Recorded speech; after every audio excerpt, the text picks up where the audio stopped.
Are you ready to take your business to the next level? Every day there are countless books and articles that are published offering the key on how to make your business a success. It's easy to feel overwhelmed trying to keep up and run your business. That's why Deb Creer created the Business Power Hour.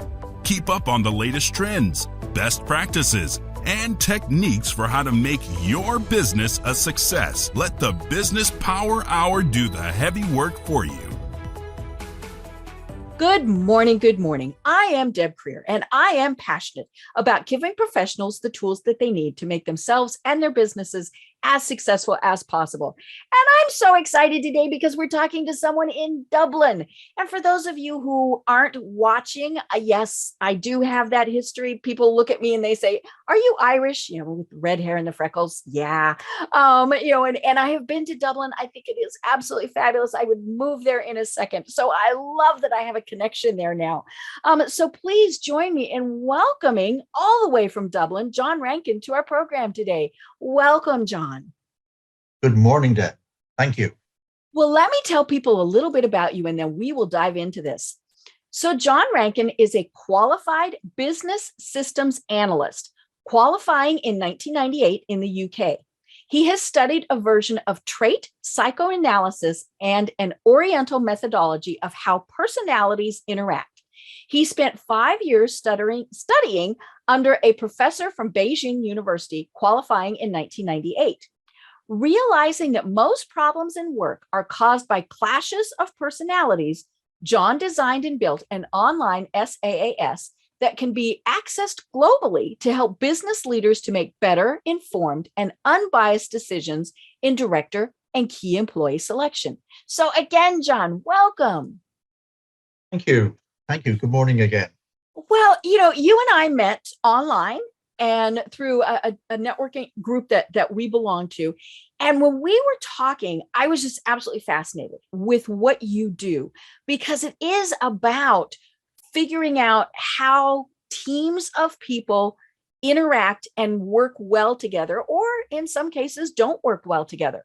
But before we really start talking about this, tell us a little bit more about how it is that you got to where you are today and how you discovered that this is your passion in life. Oh, that's a long story insofar as my family were very, how would I say, different. They all, there is a saying, you can pick your friends, but you can't pick your family. And I had one of those families that we were all very individualistic and had very strong opinions. So one had to be passionate and stand up for oneself. Throughout my working life, also, there were situations where in a particular job, a manager conflicted with me. He also made it very difficult for me in work. And eventually I was asked to leave, that I was accused of stealing money. Like I had never done anything per se, that was that could be considered conflicting with this particular person. But yes, I left the job, went to work elsewhere, and within a matter of about 6 weeks, it had been realized that it wasn't, I wasn't the culprit. It was the person who actually complained about me. So, that was kind of one instance. But then my father went into business with his best friend, and he ended up going into hospital, triple bypass surgery. So all his clients, all his business, he started worrying about it, put himself under huge stress. And when he came out, it was a case of, I don't want to work with you again, and the partnership fell apart, but also the friendship fell apart. So, sort of stress and pressure can, affect people, can impose that kind of conflict within a relationship, especially when there's a personality shift. So, there's many situations, that I was in like that, or that I observed and was able to you kind of realize, okay, these two people just can't seem to get on. Mhm. I wonder why. And Mhm. as I say, I came across by chance this professor, and he started explaining things, showed me how they do things Mhm. in the Orient. Mhm. And, some of it was very, very ancient knowledge. Mhm. So I then learned trait psychology Mhm. and, was able to put the two things Mhm. together that gave me a platform to actually identify and then realize what was going on or Mhm. predict the personalities Mhm. and the relationship. So that was, basically the way I kind of got started Mhm. into then realizing that businesses needed this Mhm. service, that you got the bias out of, whether people said, oh, I like you, so I'm going to give you the job, Mhm. and then put them into a team where it Mhm. just wouldn't work. Right. So yeah, so that's basically the short version. I love it, and we all have been members of teams, companies, whatever it is, where we get along really well with some people and other people, it doesn't matter. We just clash with them. But then the really funny thing is sometimes we do our best work with them. And it's kind of like the yin and yang and things like that. But it's I think in many cases, companies, teams, nonprofits, whatever, we don't get to choose who those people are. And so we're just all thrown together and kind of, the sink or swim attitude. And then we don't understand why things don't work. And so talk to us a little bit more about that. Most of the time, people will, if they clash with us, Mhm. we tend to react and Right. push back against that. Mhm. What do you And mean it's the I'm same. stupid? Yeah, or why are you always picking on me? Mhm. Mhm. It's that kind of pushback, and then that Mhm. sets up the conflict, Mhm. and it can progressively get worse. Mhm.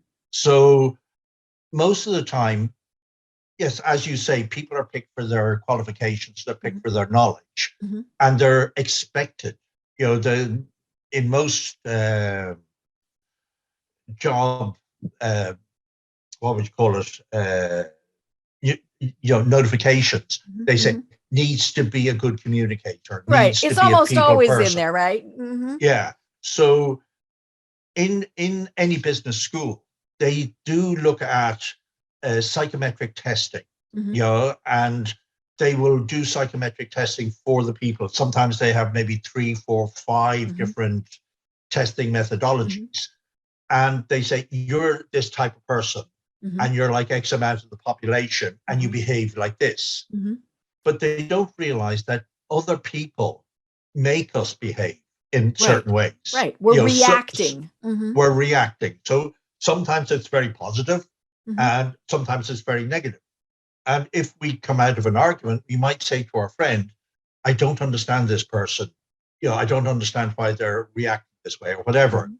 But that's within a matter of a couple of seconds. You might act in a very angry way with Mhm. one person, and then turn to your friend and say, something, very soft, in a Mhm. normal voice without Mhm. raising your voice. So it's understanding the different personalities, how they Mhm. fit together, Mhm. and then you're able to build a team Mhm. where you're not biased. You're not saying, "Well, I Mhm. like you," as I said Right. before. Mhm. You're saying, "I know you're going to be able to work well with this person, Mhm. so I'm going to put the two of you together." Mhm. So you're building then with purpose, with knowledge, with Mhm. assurance that you're picking a team that's going to be balanced. Mhm. You can then have opposite opinions, Mhm. where under, if it's just those two people together, yes, Mhm. they would clash. But if you build it within a structured team Mhm. where you're supporting each Mhm. person on the team, then you'll have a more balanced Mhm. approach. Uh, it is the basis of diversity and inclusion, Mhm. because it's not the outward signs of difference, Mhm. it's how people think. Mhm. And the reason they're picking people from different countries, different parts of the world, Mhm. is because they think the people think they're going to think differently. Right. Whereas they could pick those exact same people Mm-hmm. from within their own country and, sort of have the same diversity. Mm-hmm. So, Right. so it's knowing the different personalities, how they fit together, and then knowing how to pick them. Mm-hmm. Right. It's quite simple in a way. Yeah, it's simple and complicated all at the same time. Because it makes sense when we talk through it, but it is, it's tricky when you're forced to have those people, for whatever reason, and or you're one of the people, you're not the person in charge, all of those various things. And it was funny, we as I mentioned, we chatted before, and one of the things I think, at least here in the States, in many times, especially when you go to work for a larger organization, you get to take those personality tests. And I hated those personality tests. And yes, I know that they have their purpose, but I'm also the type of person who, as I'm taking the tests, which were never short, and I'm saying that specifically, so they're long and they're complicated. I'm always taking those thinking, now I can't answer it the way I want to answer it. I need to answer it in the way that the company wants me to answer it. So, I need to answer it that, I'm always the people person. I'm the go-getter. I'm the problem solver, all of those various things. And then I always, because there's, some of these things have hundreds of questions, it seems like anyway. I'm always thinking, where are they trying to trip me up? They're trying to catch me, answering one question one way. And when they reword the same question, I answer it a different way. And so then they, and so I hated those things. I felt that they never really showed the true me because I was trying to game the system. And I took your it's not a test, but I took your well, I'm going to call it a test for now. And the first thing was, it took me less than 5 minutes. It was just like, holy schmoly. I mean, I was ready. I was going to spend as much time as I needed to. And I'm like, that's it. There's not a next button. I mean, and there were 30 questions, maybe. I mean, this was very, very short. And so that impressed me. But it also, it wasn't one of those things where I was trying to figure out what I needed to say that you wanted to hear. And I wasn't also trying to figure out how it was trying to trick me. And so I was just very impressed with the process that you've come up with. It's different because, as you say, in psychometric testing, they're repeating the same questions in different ways. So they're looking for validation. They could do, if people were honest and answered the questions honestly, yes, Right. you could have as little as 30 questions. But, sort of it's usually 80, 90, 100, 110. All they're doing is validating the core number of questions that they really want. So, I realize this, all the questions that I ask are emotionally based, how you feel. I then understand, sort of your basic personality. I can then look at, well, what would your opposite be? What would you look like if you were under continual stress? What would you look like if you're under stress? And how does that impact? And because I'm looking at two people or more, it's how are you going to interact with the other person? So it's all about the relationship. It's all about what happens between the people. Yes, I give you a report saying this is your personality. This is what happens. As I say, when you go under stress or continual stress. And, so with some people, they actually go through all those stages in any given day, depending on what's happening in their life. But they're using their personality. They understand who they are. And then they say, well, this is how I operate. And this is how I interact with this person. And I'm very comfortable in this relationship. And, you're then looking at retaining that person or that relationship, because the likelihood of them leaving, one person leaving, is going to be very unlikely because they don't know if they go to another job or another company, they might end up working with someone they hate or who hate, even worse, who hates them. So you're trying to explain all the different relationships, and especially when you're dealing with a board of directors, Right. and with corporate governance, they have to rotate the directors every couple of years. So getting a new person in, yes, they might be hugely experienced and everything else, but it could be a situation where they could be totally disruptive to the board or even to the chairman or president of the company and cause endless problems. So that's when you start talking about a toxic culture, and it can be within teams as well, where you have good people, but they just can't work. So yeah, it's very revealing when you're looking at relationships, and then because you're looking at relationships outside of you, yes, you have your own opinions, but you can then say, oh, I know those people are going to work together, or I know there's going to be a clash. I know how to manage that. Or that person's under stress. I know how they're then going to think and operate and, sort of maybe cause problems or maybe, gang up against me, sort of all that sort of thing that takes sometimes years to actually figure out, especially on a board of directors. But in a team, people they have a probation period. And the reason it's there is to see, are they going to fit in? Are they going to fit into the culture? So, all that you can do through this report. Right. And it's interesting because I see disruptive and toxic as two different things. Disruptive can be very positive in many ways because, we don't always want people to agree with us. It's the people who say, yes, but that sometimes help us get the most done, whatever the circumstance is. They make us, in many cases, they make us just rethink our own position. Is it right? I deal with a lot of companies that tell us, well, but this is the way we've always done it. That disruptor is the person who says, okay, that worked, but now let's think about something different. And, and we're obviously really seeing a lot of that now post-COVID, with so many different ways that we're having to function. The toxic person is that person that is just, you don't want them. They're the person who is continually undermining.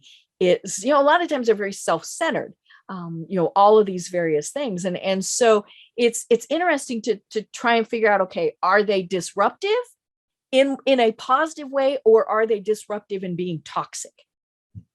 Absolutely. The way you build, people talk in terms of having a balance in work and life, but also you need a balance in a team.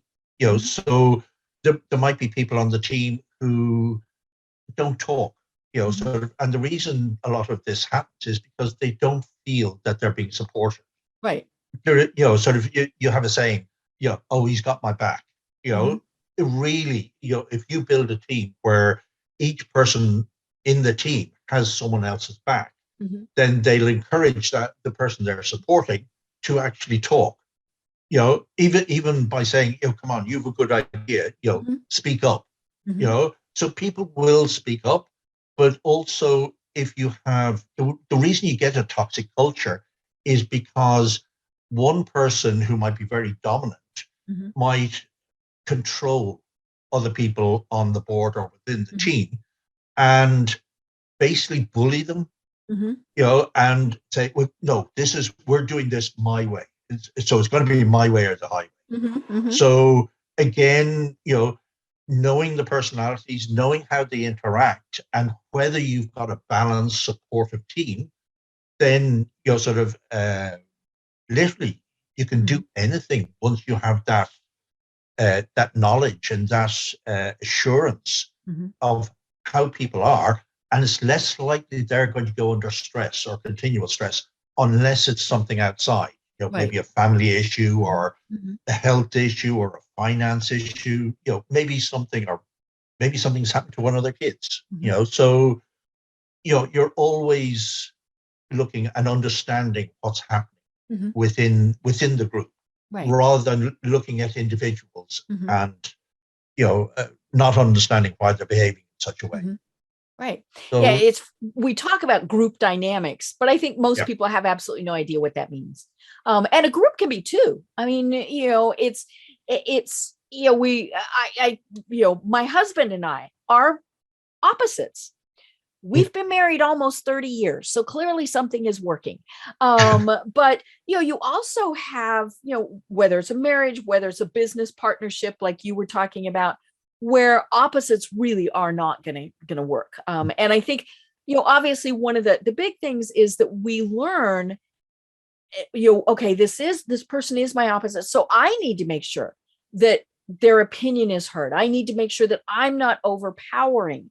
All of those things. I mean, and we'll talk about my results here in a second from the test. But I mean, I'm clearly one of those kind of take charge type of people. I was talking with somebody earlier on another call today that a lot of times women are called bossy. And then there's that other B word that they tend to toss in there. And but bossy is not a bad thing. It's just learning how to work with that. And so it's helpful to know that we, if we have that in our own personality. But, I mentioned COVID. What have you discovered? And we've got the great resignation going on also. And it's interesting that, we hear about it a lot here in the States, but it is something that's worldwide. I think a lot of people, are taking stock, when they were home, when they weren't in those environments, and they're figuring that's not what I want to do. That's not who I want to be around. So how have things in the last 2 years really shifted? I mean, it's huge. As you say, people have realized that they don't want to be in a situation, certainly not one of conflict. And the other thing that's on the rise is this wellness, where people, they're talking, yes, in terms of work-life balance, but also, sort of, they know that the health of their employees, the health of their fellow directors, needs to be good. If people are under stress, then they end up with stress-related illnesses. Right. And they can be very, very serious. Anything from a heart attack to someone, like I've heard directors saying, "Yeah, I put my back out, and I don't know how I things did that it." you wouldn't think are work related, Yeah, are. and people have realized that, yeah, in a lot of cases they're in a toxic culture. They are working for a boss they don't like, or who they know doesn't like them. They're resentful of this, and they stay in the job because they don't think, or in some cases they don't believe that they'll get as good a job. Right. Or they have to. I mean, they need the benefits, they need the pay. I mean, yeah. So they've realized by this kind of step back, where they're in their home, they're in maybe in some cases a very supportive environment. What people tend to do is they complain to either their closest friend or to their partner. And eventually the partner just says, "Well, look, if you're that unhappy, why don't you leave?" Right. Yeah. Do something. Do something, and people have come to the realization, oh yeah, I can leave, or I can go for that interview without being missed from the office, or I can do a Zoom call, where so that nobody knows that I'm actually looking for another job. But at the base, at the very core of it, is the relationship that those people have with the other people in the group, in the team, on the board. And sort of, if they realized, if the employer realized that, yeah, I can look at a team and look at supporting my key employees or my key people in order to retain them, then you wouldn't have had such a mass exodus of people in this great resignation. And as you say, it's global.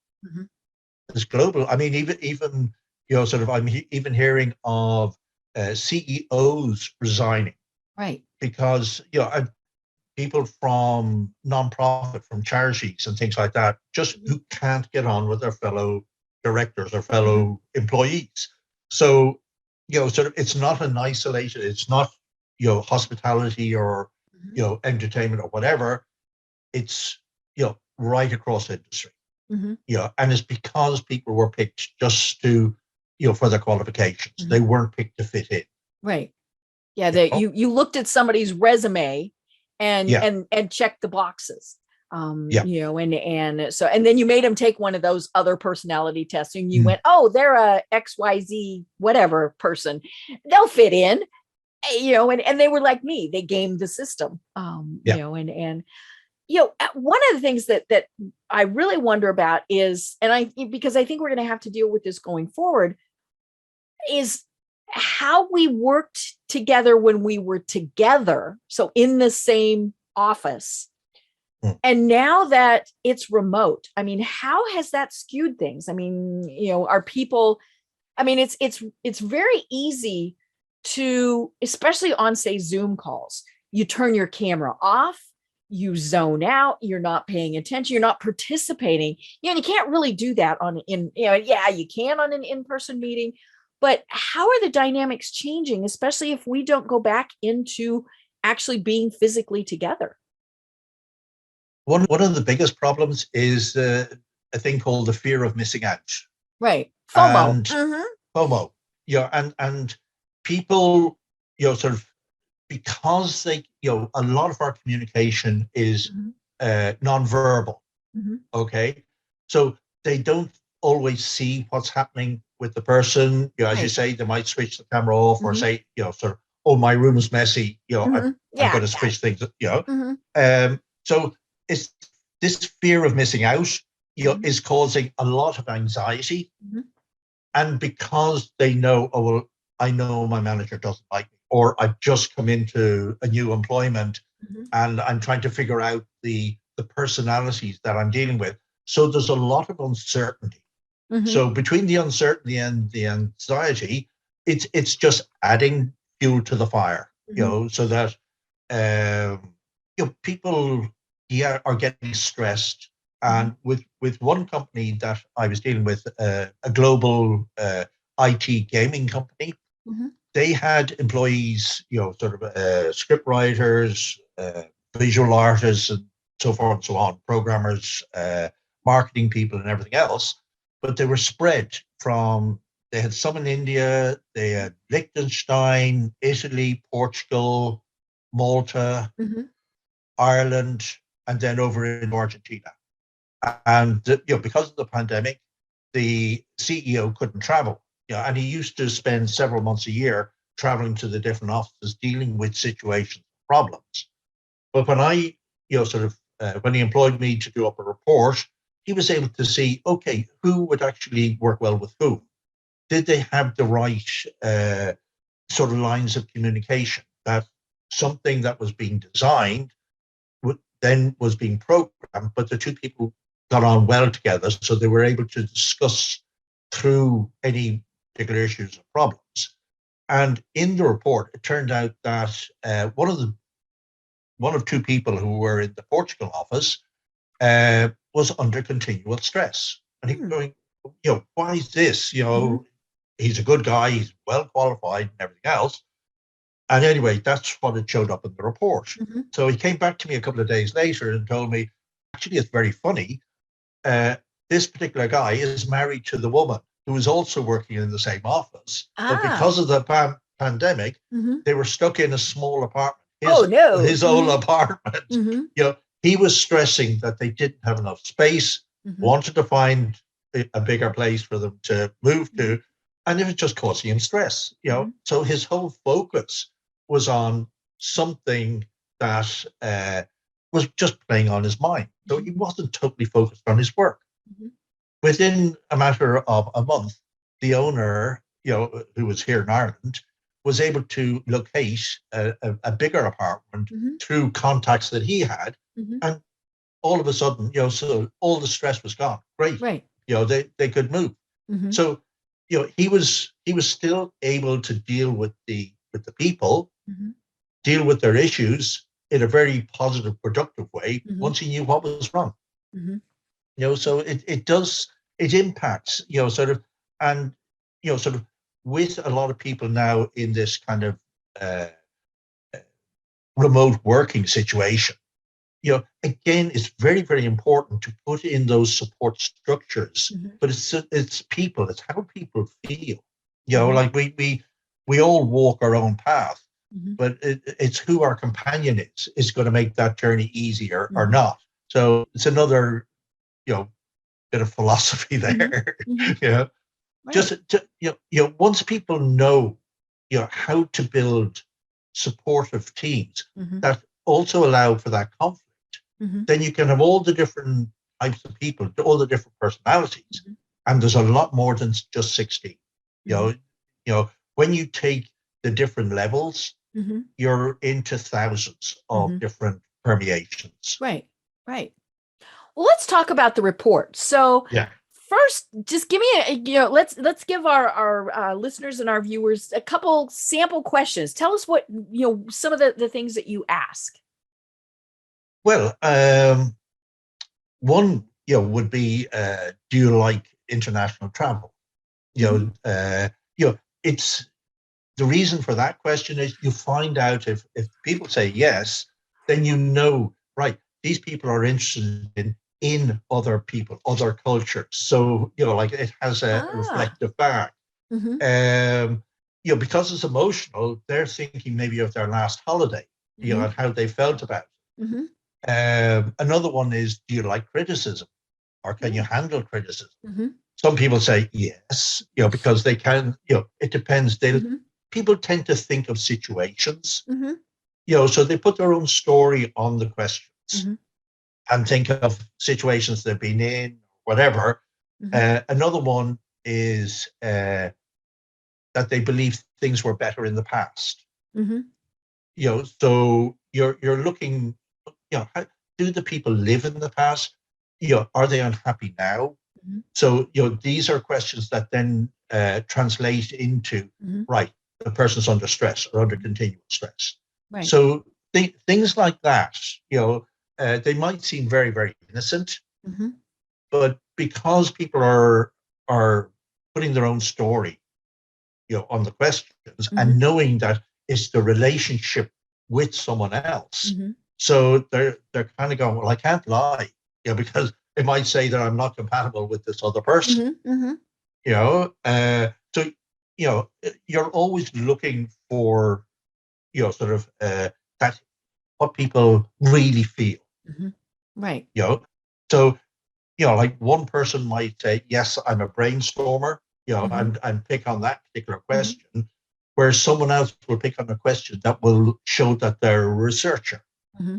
So, I know that researchers don't get on with brainstormers, because Right. brainstormers are, oh, Right. give me the answer. I'm full of Mm-hmm. ideas. I need the answer. Whereas the researcher says, oh, I need to go away and check that. Mm-hmm. You know, but Yeah, it's also, I think that's a question I said no to. No, I don't like. yeah. So it's, you're all the time trying to Mm-hmm. get to how the person feels. Mm-hmm. Sometimes, they do try, I've had people who do try and manipulate, Mm-hmm. and it actually shows up. It says Mm-hmm. this person is being evasive. Mm-hmm. They're, they've answered all the questions in a certain way that is very evasive. Mm-hmm. And therefore, you know, I've even asked on one or two occasions, I've asked the person to re-answer the questions. Ah. I've said, Mm-hmm. this is not about you. This is Mm-hmm. not, trying to find fault with Mm-hmm. your personality or Mm-hmm. with some relationship. It's really about how, maybe you're going to be promoted, how Mm-hmm. you're going to work or fit into the next Mm-hmm. team. So you're always, sort of looking for people to answer honestly Mm-hmm. without being nervous that, Mm-hmm. it's going to be detrimental. Right. And I You love that, it was a yes or no or maybe. I Mm, love the fact that you had the option in there for maybe, because, I'd read it and I go, well, sometimes. Mm, And so that was when I answered maybe. It was like, mm, it depended on the situation, things like that. So, yeah. I've got my report here in front of me. And then we also had my producer take it because she and I work well together. And we've worked together now for 4 years. We're getting ready to start our 5th year, I believe, of working together. And she and I have never met in person. It's all been virtual. And so it was very interesting to see, because I happen to think we work well together. She must too, or she would have said go away. But we'd hope to have her on, and unfortunately it didn't work out with the schedule. But let's kind of go through just a couple things on mine. There really, there wasn't anything that surprised me, but from your perspective, talk about some of the things. Okay. Well, I mean, you are a very mentor type person, uh, which comes out in the report. Mhm. Uh, and your producer is an organizer. Mhm. Oh, So yes. Mhm. she would organize. Now, the thing is that part of your personality and part of hers Mhm. is the same. Mhm. In other words, she also has a mentoring side. Mhm. So a lot of the thought Mhm. process would be very similar. Mhm. You'd probably come to the same conclusions, Mhm. probably have very similar Mhm. opinions, and in that way would be able to communicate very well. Mhm. But you would be a supporting personality to her Mhm. personality, to her Mhm. main personality, Mhm. and this would be a very comfortable relationship where yes, you would do certain things, but she would then go away and Mhm. organize. Mhm. So it works out very, very well Mhm. for what you're doing, and the Mhm. fact that you can work Mhm. remotely and can communicate Right. very, very, And, very and well that's together. Very exactly what simple. we do. I'm like, Kim, I need you. Here's what I want. Go do. And she Yeah. goes, kaboom, kaboom, kaboom, kaboom. And people have asked me, well, how much oversight do I give her? And I none. I mean, when we initially started working together, yes. I mean, we just needed to work out some of the details. But now it's like, okay, she gets it done. So there isn't oversight needed. I might ask her, what do you do? But it's yeah, I'm and that's the nice thing. I mean, I if I had to manage what she was doing, I might as well do it myself. And so knowing that she just does it and does it well, it's I don't have to worry about it at all. But that's exactly what comes up in the report. Mhm. That sort of yes, you have ideas. Yes, you're saying yeah, let's try this, let's do this. Can Mhm. you organize? And she just goes away and organizes because Mhm. that's in her personality. Mhm. And as long as she develops that, Mhm. and knows who she is, Mhm. then she can strengthen that particular Mhm. trait in Mhm. in what she does. Mhm. So yeah, it's you can identify all these different things in people, Mhm. and as I say, it's knowing how they fit together. Mhm. Now that said, uh, I would say that your producer is actually quite a relaxed person. Mhm. Okay, yes, she can do. She's relaxed. She's probably very, very organized. Mhm. Where there are other people who internally they are actually they have a character that is a stressed Mhm. character. It's almost like it drives them, Mhm. and they just can't sit down. They can't sit still. They're always on the move. Mhm. You know, but it's particular types of personalities where Mhm. the main personality and the secondary personality Mhm. would be actually opposites, Mhm. and it just drives people. Mhm. There are other personalities where one is very close to the other or very similar, Mhm. and they tend to be almost horizontal. You Mhm. feel, come on, you've got to move, you've got to, and they need outside motivation. Mhm. But and then there's others who would almost you'd say, yeah, they're a continual studier, or I had one couple who were in business where she was highly, highly organized, Mhm. and the husband, who at the time of doing the profile, I didn't realize they were husband and wife. she was getting terribly frustrated, Mm-hmm. and actually went to a coach who then contacted me to say, look, can you do up a report, Mm-hmm. to show how the coach got on with this particular client? Because he said, I'll tell you afterwards. And what he told me was it had taken him 5 sessions, 5 1-hour sessions to actually get to understand the person. Mm-hmm. And he then thought it'd be very funny if he gave it to me and to see what I would come up with. And it turned out that the husband was extremely diplomatic. And when the wife said, well, what do you think we should do? Mm-hmm. He would say, well, we could do this or we could do that. Mm-hmm. And he used to drive her crazy because she Mm-hmm. just wanted one answer, Mm-hmm. of what to do. So,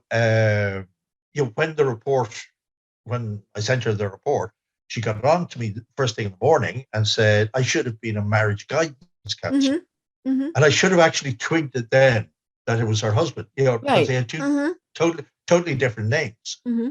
So, the coach came back to me then in the afternoon and said my report had given him the answer in just one report, whereas it had taken him 5 1-hour sessions before he could then actually start, talking and coaching the woman.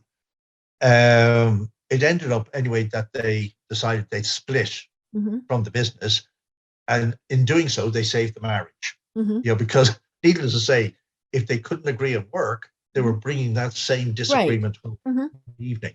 So you're looking to help people rather than say you're at fault or you're wrong or whatever. It's just a different way of looking at how the relationship is. And as you so rightly said, we do need people who go, yes, but, but if it's within a supportive team, it means that you then facilitate all the different voices within that supportive team. Right. And what I love about the report is it helps us understand ourselves, and how, and so not just, gee, how am I going to work with Kim? But, there were things in there, and I mean, it really was uncanny how you got this from just those few questions. I mean, I like this one. I may focus on the aspects of the job that interest them the most and finish other parts too quickly. And what you should have also said in there was, or ignore them. Well, yeah. Trying to be PC here. Right. And I mean, there were other things in there that, I look at it and I'm like, oh, wow. And so, or things like, I think I'm one way, but when you really examine it, I'm not. And so, it was like here was one: may shy away from management supervisory role as it may put them outside the team. And, we mentioned before that, I'm sometimes bossy, but at the same point, I want to be, and this is, me, I want to be part of that team. I want to be included. And many times when you're the boss, you're not. I mean, let's go back to, when we were actually in offices and we met with people, you got along really well, but when everybody went out for drinks or out for lunch, the boss was never included. And for, a variety of reasons, but it's like, oh yeah, I don't like that feeling. I didn't, I don't like it when I'm not included. So I mean, like I said, there were so many things in here that was like, oh, this is really interesting. Some people actually deny, oh, I'm not like that, or I'm sort of one I get regularly is I'm a great judge of character. But that's for that's a biased opinion. When you're picking a team, especially in larger organizations, or even sometimes in simple cases like the merger of two businesses. I've dealt with legal firms here where because of Brexit, people have shifted offices to Dublin, and they look at taking an interest or share in an existing law firm, and it turns out yeah, so they do the negotiations, everything hunky-dory, Mhm. and then all of a sudden, sort of there's clashes, and Mhm. so they're going, yeah, but we sorted everything out Mhm. except the people. Mhm. They, like they don't, when they talk about doing people due diligence, Mhm. they're talking in terms of asking someone for their opinion Mhm. about key individuals or the chairman or whatever within an organization or the board of directors. And they don't say, how are these people going to fit into this organization? Right. And I've had, like one was a major bank here in Dublin, where the actual negotiator was a very senior manager within in the particular Mhm. banking group. Mhm. And he negotiated for a company to merge in Mhm. with his department. Mm. Mhm. And it ended up that he, over the next 6 to 9 months, Mhm. would find out if the person he negotiated with was actually going to be in the office. Mhm. If he wasn't, then this person would come in. Mhm. But if he would go, if he knew that the person was there, he Mhm. would avoid going into the office. And this Mm. went on for well over 6 months. Mhm. He worked out that he cost the company somewhere in the region of about 600,000. Oh. By not sort of Mhm. going in or not going in or Mhm. whatever. And then when he eventually left, he negotiated a settlement, Mhm. which was very, very generous. Mhm. And he took 3 key clients that he'd been Mhm. nurturing and Mhm. going to work with away with him. And he Mhm. reckoned that each one was going to be worth at least $1 million to him over the next year. Mhm. So he walked out costing the company, Mhm. over three and a Millions. half million. Mhm. Yeah. Mhm. And, so if you roll that up, they were fintech companies. Mhm. So if one of them became a unicorn, he Mhm. was then happy. He was Mhm. going to make millions upon millions. Mhm. But that's because he wasn't managed properly. And even Mhm. when he complained Mhm. to his to one of the senior directors, he Mhm. was told, "Look, we'll find something different for you. Just Mhm. relax. Sort Right. of enjoy the ride, so to speak." Mhm. And he wasn't. Mhm. He totally mismanaged, and as a result, it cost the business. Mhm. Right. So yeah, Well, and have you found sometimes? I mean, this is probably a good example of that. Times where it is not going to work. It's just with the current dynamics that are there. X person or people need to go. Have you come across that where it's just like, what, as we would say here in the States, you need to fish or cut bait. Well, now it's the time we have to cut bait. And so do you find times where you tell people this is not going to work? yeah, absolutely. Quite often, in actual Mm-hmm. fact. Um, Again, if I can give an example, an engineering company here in Ireland had a problem. I was Mm-hmm. just called in. We've a problem with our board of management. Mm-hmm. So I profiled all the people on the board, Mm-hmm. and it turned out that the production manager Mm-hmm. was conflicting with. So the conflict was going from the production manager Mm-hmm. to the general manager. Mm-hmm. So I gave them the report, and they said, okay, we'll ask the general manager to change the way he actually operates and how he Mm-hmm. manages. And I said, That's look, going to work. I'm telling you, it's not going to work. So anyway, they came back to me about a month and a half later and said, look, we can't, it's not working. So what we tried didn't work. Mm-hmm. So, what should we do? Should we let the production manager go or Mm-hmm. the general manager? Mm-hmm. And I said, well, look, the general manager has only been in there 7 months. Mm-hmm. But at this stage, I think it was eight and a half months. Mm-hmm. But I said, if the production manager goes, he is very closely connected, or Mm-hmm. I would say there's a good relationship between him and the sales manager. Uh-oh. So if Mm-hmm. you lose one, you're going to lose the other. Mm-hmm. So they said, okay, give us a week or so. We're going to check this out. They came back and said, we've let the general manager go. We've given him his severance pay, gone off happy. He said, but we found out that the production manager held a key account. And if we got rid of him, key account would have gone, and the sales manager, which would have meant, sort of just technically on paper, it was 620,000. But if the sales manager had gone, that would have increased. And then the likelihood that the company folded was there at the loss of 120 jobs. So, they were able to then get back that key account, but give it to one of the directors to actually manage and actually save the company, which I found out last week was sold for a very nice profit. Nice. So, like it had a happy ending, but initially, it was just conflict, and they were trying to manage that conflict over the space of 6, 7, 8 months, and it just didn't work. Right. And I think that's one of the tendencies that people have, is to keep trying to fix it, because we all know, it especially at a senior level, if you have to replace somebody, that's painful. There is an expense that goes with that, whether it's, there's just all sorts of things. And so we do think we can live with it. Or like you said, they told the one person, well, you need to learn to manage differently.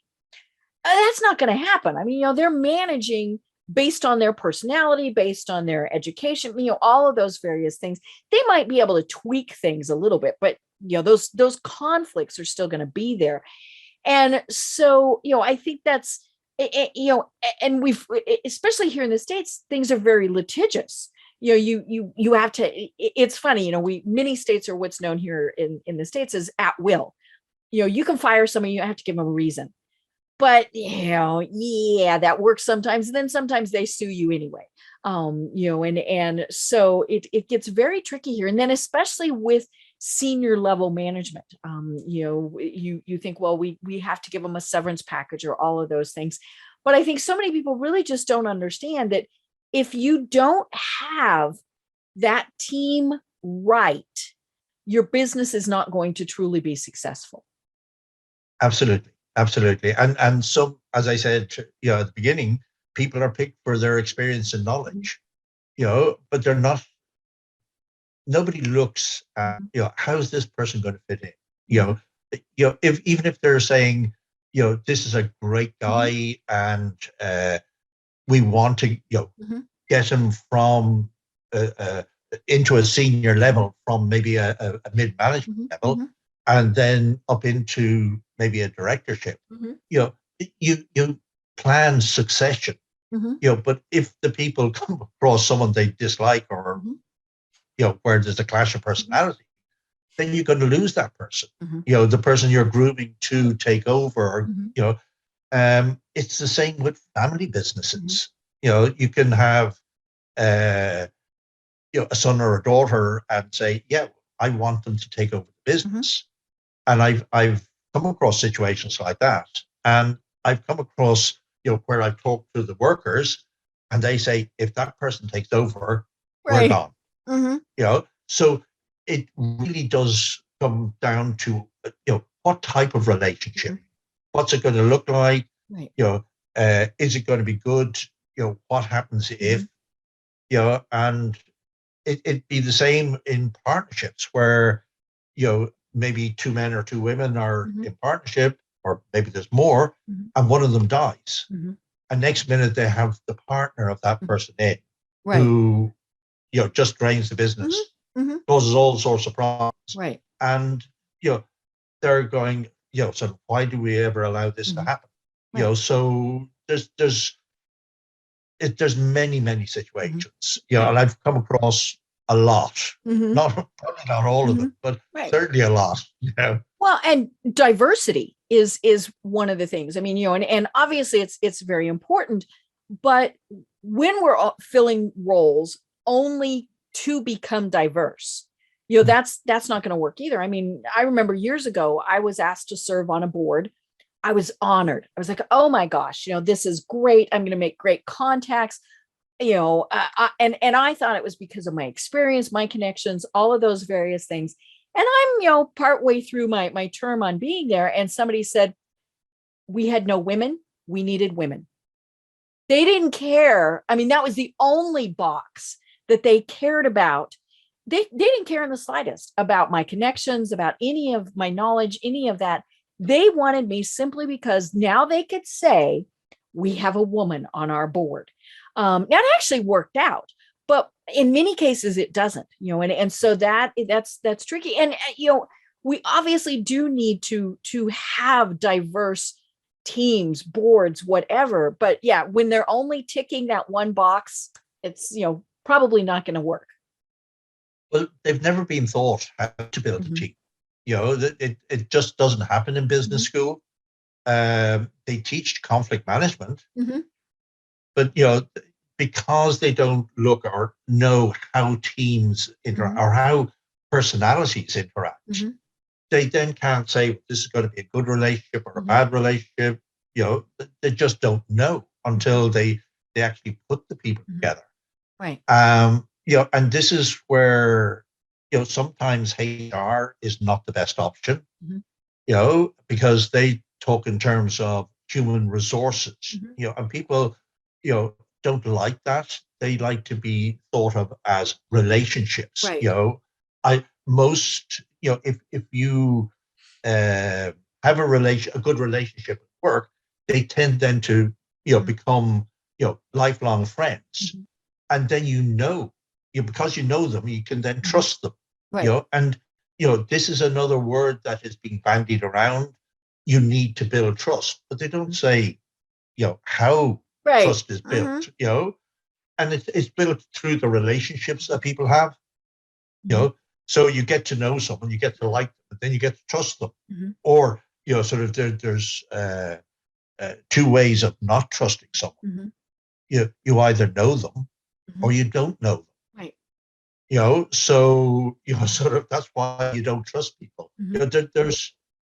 It's very important to actually build strong teams, and it's been related to by and written about by the likes of Bain and Company, where trust has been built by allowing people to work with people they like. And in some cases, during the, say, financial collapse, Bain recorded, one particular organization, had a fabulous run during, what was a financial crisis, outperforming everyone and even in their own category. But they weren't able to duplicate that. So knowing how to build the teams, you can then duplicate, and say, So, when you're picking diversity, the people still have to fit in. And, I came across, I was at a meeting of the 30% Club, which is about, getting more women onto senior management boards and things like that. And one woman joined, a board, and as they were going into the first meeting, there was a very derogatory comment made to her that the only reason she got the job was because of her anatomy. And she subsequently left the company within, I don't know, maybe 2 or 3 months. She just said, I'm not putting up with this, and just walked. But she related the story to this room of CEOs and senior managers, and saying this attitude has to stop. It's not healthy, it's not productive, and you're losing good people. I know. Well, oh my gosh, John, we've only got a couple minutes left. I mean, this has been so much fun. We definitely have to continue this discussion. And so we will have you on again, because I think this is just absolutely critical for us to be thinking about this. And whether it's your family dynamics, we all, many of us serve on nonprofit boards, or we volunteer. I mean, all of these things, plus then we're employees, or we have staff, all of these. I think it's so important. But if someone wants to work with you now, how do they find you and connect with you? Most people connect with me through my website, which is www.corporate and the numbers 121 Okay. There's also a recording there of an interview I did on live radio, where the presenter actually asked, would I do this particular profile and talk about it on air, not realizing that he brought the people, one person into the studio and the other two were on the phone. So I didn't realize that was going to happen. I thought I was just going to talk about the report. And there they were. And there they were. The other way is email. So the email is very, very simple. It's corp, C-O-R-P, and again, the number is 121@gmail.com. Perfect. So either way, people can connect with me, literally send me a connection request, pose a question, and I'll see what I can help them with. Sort of, if it necessitates a review of a team or something like that, yes, that can be done, and it can be done remotely. I don't have to travel, to different parts of the world. I love technology. Yeah. And then I always follow up with a conversation. How to fix that problem, how to bridge the gap between the different personalities who may or may not be in conflict. Right. I love it. Well, this really has been absolutely fascinating. And, and like I said, I can't wait to do it again. Do you have any final thoughts for everyone?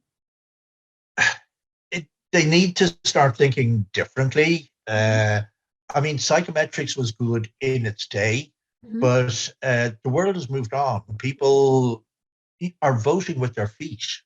So in order to retain those good people, in order to outdo the competition, in order to, be a good CEO who profits and then can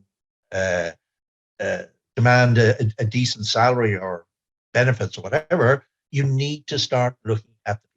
You need to think of people as in relationships. If they're not happy, they're not going to be productive. So a happy person, will go that extra mile, will give the extra effort, and that's what you want. Great. So I love it. This really has been fascinating, and I can't wait to do it again. And so we will. But until then, I'm Deb Creer. I've been having a fascinating discussion talking with John Rankin. And until next time, everyone have a great day. Tune in for our next program for even more trends, best practices, and techniques for how to make your business a success. The Business Power Hour, hosted by Deb Creer, is proud to be part of the C-Suite Network.